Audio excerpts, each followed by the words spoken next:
Catecismo Maior de São Pio X. Áudio 9 de 22. Terceira parte. Do mandamento da lei de Deus e da Igreja. Capítulo 4. Dos preceitos da Igreja. Jesus afirmou essas coisas e depois, levantando os olhos ao céu, disse: Pai, é chegada a hora. Glorifica teu Filho, para que teu Filho glorifique a ti. E para que, pelo poder que lhe conferiste sobre toda a criatura, ele dê a vida eterna a todos aqueles que lhe entregaste. Ora, a vida eterna consiste em que conheçam a ti, um só Deus verdadeiro, e a Jesus Cristo que enviaste. Eu te glorifiquei na terra, terminei a obra que me deste para fazer. Agora, pois, Pai, glorifica-me junto de ti, concedendo-me a glória que tive junto de ti, antes que o mundo fosse criado. Manifestei o teu nome aos homens que do mundo me deste. Eram teus e deste-mos e guardaram a tua palavra. Agora eles reconheceram que todas as coisas que me deste procedem de ti, porque eu lhes transmiti as palavras que tu me confiaste, e eles a receberam e reconheceram verdadeiramente que saí de ti, e creram que tu me enviaste. Por eles é que eu rogo. Não rogo pelo mundo, mas por aqueles que me deste, porque são teus. Tudo o que é meu é teu, e tudo o que é teu é meu. Neles sou glorificado. Já não estou no mundo, mas eles estão ainda no mundo. Eu, porém, vou para junto de ti. Pai Santo, guarda-os em teu nome, que me encarregaste de fazer conhecer, a fim de que sejam um como nós. Enquanto eu estava com eles, eu os guardava em teu nome, que me incumbiste de fazer conhecido. Conservei os que me deste, e nenhum deles se perdeu, exceto o filho da perdição, para que se cumprisse a Escritura. Mas agora vou para junto de ti. Dirijo-te esta oração enquanto estou no mundo, e para que eles tenham a plenitude da minha alegria. Dei-lhes a tua palavra, mas o mundo os odeia, porque eles não são do mundo, como também eu não sou do mundo. Não peço que os tires do mundo, mas sim que os preserves do mal. Eles não são do mundo, como também eu não sou do mundo. Santifica-os pela verdade. A tua palavra é a verdade. Como tu me enviaste ao mundo, também eu os enviei ao mundo. Santifico-me por eles, para que também eles sejam santificados pela verdade.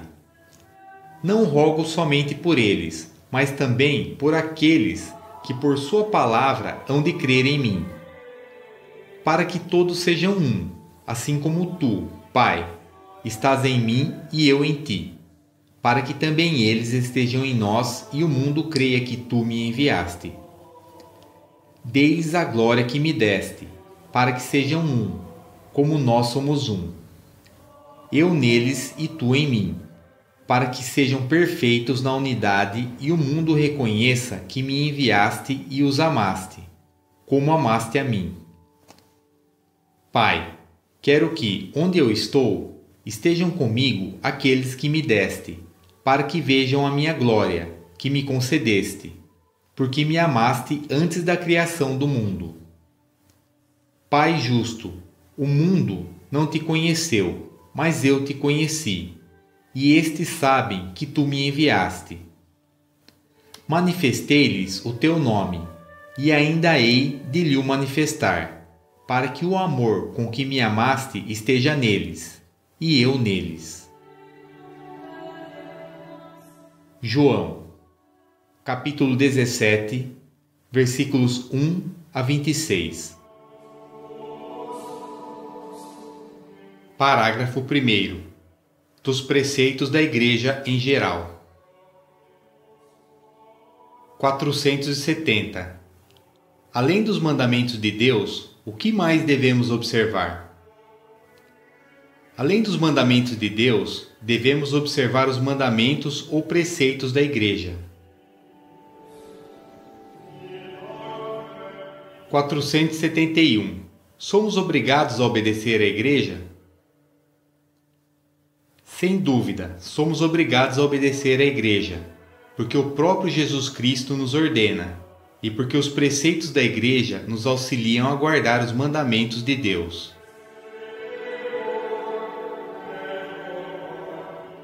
472. Quando começa a obrigação de observar os preceitos da Igreja? A obrigação de observar os preceitos da Igreja começa geralmente com o uso da razão. 473. É pecado transgredir um preceito da Igreja? Transgredir com advertência um preceito da Igreja em matéria grave é pecado mortal. 474. Quem pode dispensar de um preceito da Igreja? Somente o Papa ou quem dele receber as competentes faculdades pode dispensar de um preceito da Igreja. 475. Quantos e quais são os preceitos da Igreja? Os preceitos da Igreja são 5. Primeiro, ouvir missa inteira todos os domingos e outros dias santos. Segundo, jejuar na quaresma, nas têmporas e vigílias ordenadas. Não comer carne em dias proibidos. Terceiro, confessar-se ao menos uma vez por ano e comungar ao menos pela Páscoa da Ressurreição, cada um em sua própria paróquia. Quarto, pagar dízimos segundo o costume. Quinto, não celebrar o casamento em tempo proibido, ou seja, desde o primeiro dia da quaresma até a 8ª de Páscoa. Nota do tradutor. A Igreja fez algumas adaptações nos tempos litúrgicos mencionados e nas respectivas recomendações da presente questão.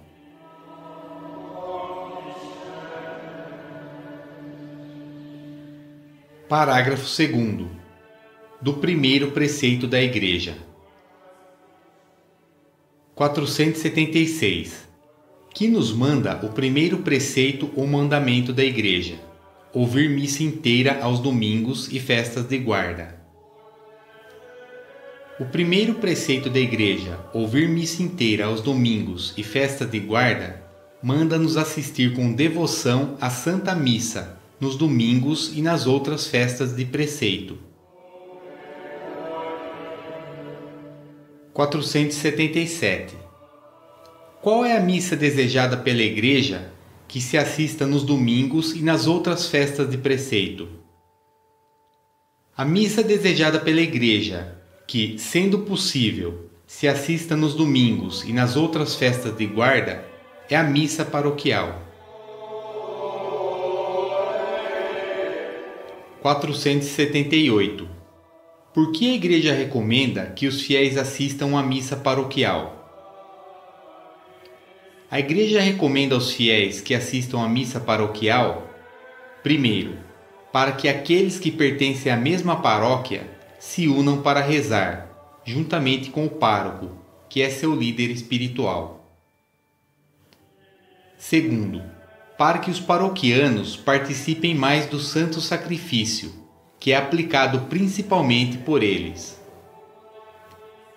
Terceiro, para que ouçam as verdades do Evangelho, que os párocos têm obrigação de expor na Santa Missa. Quarto, para que conheçam as prescrições e avisos que se publicam na referida missa. 479. Que quer dizer domingo? Domingo quer dizer dia do Senhor, isto é, dia especialmente consagrado ao serviço divino. 480. Por que no primeiro mandamento da Igreja se faz menção especial ao domingo? O primeiro mandamento da Igreja faz uma menção especial ao domingo porque é o principal dia de festa entre os cristãos. Como entre os judeus, o principal dia de festa era o sábado, por instituição do próprio Deus. 481. Que outras festas instituiu a Igreja? A Igreja instituiu também as festas de Nosso Senhor, da Santíssima Virgem, dos anjos e dos santos.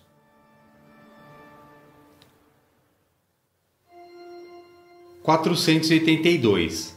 Por que a Igreja instituiu outras festas de Nosso Senhor? A Igreja instituiu outras festas de Nosso Senhor em memória de seus divinos mistérios. 483. Por que foram instituídas as festas da Santíssima Virgem, dos anjos e dos santos? As festas da Santíssima Virgem, dos anjos e dos santos foram instituídas. Primeiro, em memória das graças que Deus lhes concedeu e em agradecimento à bondade divina. Segundo, para que os honremos, imitemos os seus exemplos e alcancemos o auxílio de suas orações. Parágrafo 3º. Do segundo preceito da Igreja. 484. Que nos manda a Igreja com as palavras do segundo preceito: jejuar nos dias recomendados. O segundo preceito da Igreja, com as palavras jejuar nos dias recomendados, recomenda que observemos o jejum. Primeiro, na Quaresma. Segundo, em alguns dias do Advento. Terceiro, nas têmporas. Quarto, em algumas vésperas ou vigílias. 485. O que é o jejum? O jejum é fazer apenas uma refeição por dia e abster-se de alimentos proibidos. 486. Nos dias de jejum, podemos fazer uma pequena refeição à noite? Por condescendência da Igreja, podemos, nos dias de jejum, fazer uma pequena refeição à noite. 487. Para que serve o jejum? O jejum serve para nos prepararmos melhor para a oração, para fazermos penitência pelos pecados e preservar-nos de cometer novos. 488. Quem está obrigado a observar o jejum? Ao jejum estão obrigados todos os cristãos que tenham completado 21 anos e que não estejam isentos ou dispensados por legítimo impedimento. 489. Aqueles que não têm a obrigação de jejum estão isentos de mortificação? Aqueles que não estão obrigados de jejum não estão isentos de mortificação, porque todos nós somos obrigados a fazer penitência. 490. Com que objetivo foi instituída a Quaresma? A Quaresma foi instituída para imitar de alguma forma o rigoroso jejum de 40 dias que Jesus Cristo fez no deserto, e por meio de penitência para bem celebrar a Santa Páscoa. 491. Com que objetivo foi instituído o jejum do Advento? O jejum do Advento foi instituído para nos preparar para a celebração do Santo Natal de Nosso Senhor Jesus Cristo. 492. Com que objetivo foi instituído o jejum das têmporas? O jejum das têmporas foi criado para dedicar todas as estações do ano com a penitência de alguns dias e para pedir a Deus pela preservação dos frutos da terra e agradecer os frutos dela já recebidos. Para pedir-lhe que dê bons ministros à sua igreja, cujas ordenações são feitas nos sábados das têmporas.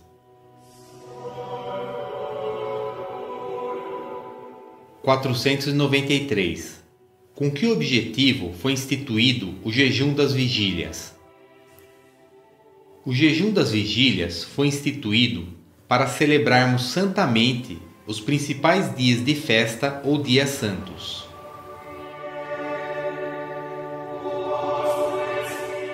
494. O que nos é proibido nas sextas-feiras e nos sábados não dispensados? Nas sextas-feiras e nos sábados não dispensados, estamos proibidos de comer carne, exceto em caso de necessidade.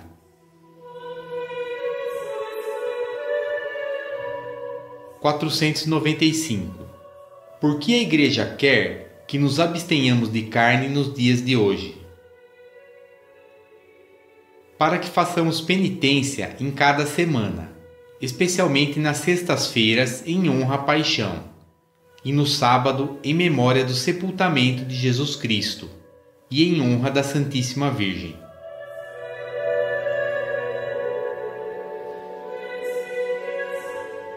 Parágrafo 4º. Do terceiro preceito da Igreja. 496. Que nos manda a Igreja com as palavras do terceiro preceito, comungar ao menos uma vez por ano? Com as palavras do terceiro preceito, comungar ao menos uma vez por ano, a Igreja obriga todos os cristãos que chegaram à idade da razão a receber todos os anos a Santíssima Eucaristia, pelo menos uma vez a cada ano. 497. Qual é o tempo oportuno para satisfazer o preceito da comunhão pascal? O tempo oportuno para cumprir o preceito da comunhão pascal é a Quaresma, de acordo com o costume introduzido e aprovado por toda a Igreja. Nota do tradutor. No Brasil, o tempo oportuno para satisfazer o preceito da comunhão pascal inicia-se no dia 2 de fevereiro, festa da purificação de Nossa Senhora e da apresentação do Menino Jesus no templo, até o dia 16 de julho, comemoração de Nossa Senhora do Carmo. 498. Por que a Igreja diz que devemos confessar pelo menos uma vez por ano? A Igreja diz que devemos confessar pelo menos uma vez por ano para nos fazer conhecer o seu desejo de que nos aproximemos mais vezes dos santos sacramentos. 499. É coisa útil confessar muitas vezes? É coisa utilíssima confessar muitas vezes, sobretudo porque é difícil que se confesse bem e mantenha-se longe do pecado mortal quem raras vezes se confessa.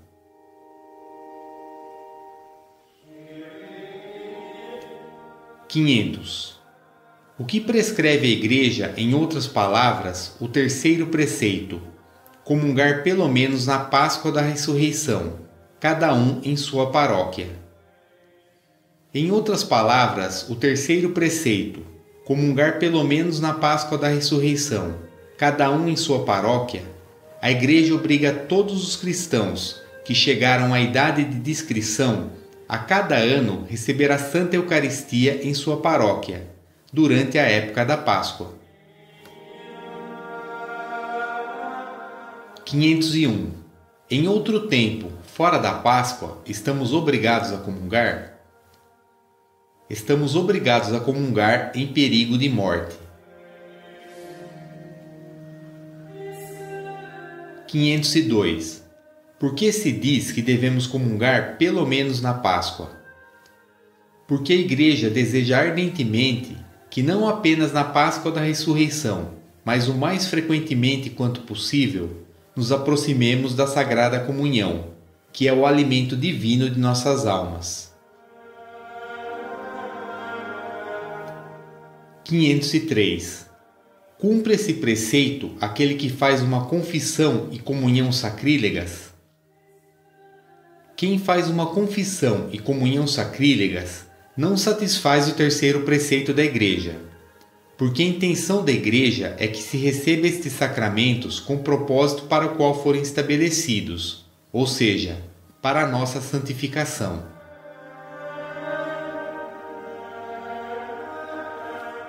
Parágrafo 5º do quarto preceito da Igreja. 504. Como se observa o quarto preceito da Igreja? Pagar o dízimo segundo o costume. O quarto preceito da Igreja, pagar o dízimo segundo o costume, é observado pagando as oferendas ou prestações estabelecidas para reconhecer o supremo domínio de Deus sobre todas as coisas e para prover uma vida honesta de seus ministros. 505. Como se paga o dízimo? O dízimo deve pagar-se daquelas coisas e da maneira que se costuma pagar em cada lugar. Parágrafo 6º do quinto preceito da Igreja. 506. O que nos proíbe a Igreja no quinto preceito? Não celebrar casamento nos tempos proibidos.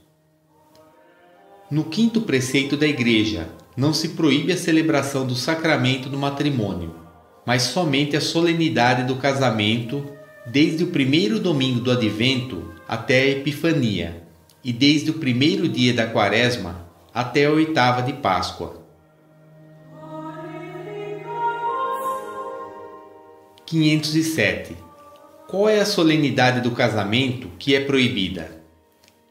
A solenidade do casamento proibida por este preceito é a missa própria dos cônjuges, a bênção nupcial e a pompa extraordinária do casamento. 508. Por que as demonstrações de pompa não convêm nos tempos do Advento e da Quaresma?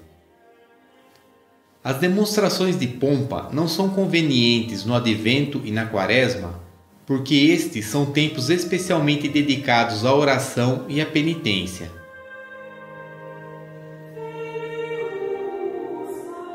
Capítulo 5. Dos deveres particulares do próprio Estado e dos conselhos evangélicos. Quanto ao mais, que cada um viva na condição na qual o Senhor o colocou, ou em que o Senhor o chamou. É o que recomendo a todas as igrejas. Primeira Epístola aos Coríntios, capítulo 17, versículo 17. Parágrafo 1º.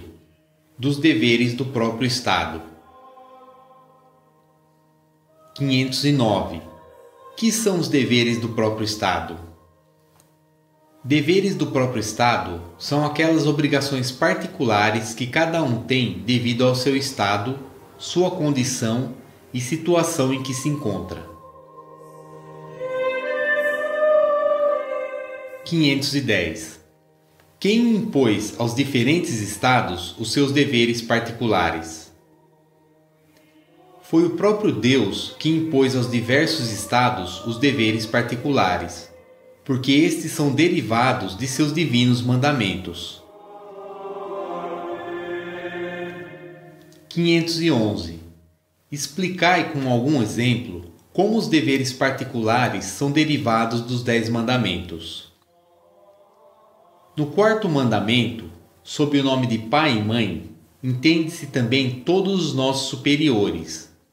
e portanto derivam também deste mandamento todos os deveres de obediência, amor e respeito dos inferiores em relação aos seus superiores, e todos os deveres de vigilância que têm os superiores sobre os seus inferiores. 512. De que mandamentos derivam os deveres dos operários, dos comerciantes, dos administradores de bens alheios e de outros semelhantes? Os deveres de lealdade, sinceridade, justiça, equidade derivam do 7º, do 8º e do 10º mandamento, que proíbem toda e qualquer fraude, injustiça, negligência e duplicidade. 513. De que mandamento derivam os deveres das pessoas consagradas a Deus? Os deveres das pessoas consagradas a Deus derivam do 2º mandamento, que manda cumprir os votos e as promessas feitas a Deus. Visto como essas pessoas se obrigam, através desse modo, à observância de todos ou de alguns conselhos evangélicos. Parágrafo 2º. Dos conselhos evangélicos. 514. Que são os conselhos evangélicos? Os conselhos evangélicos são alguns meios sugeridos por Jesus Cristo no Santo Evangelho para chegar à perfeição cristã. 515. Quais são os conselhos evangélicos?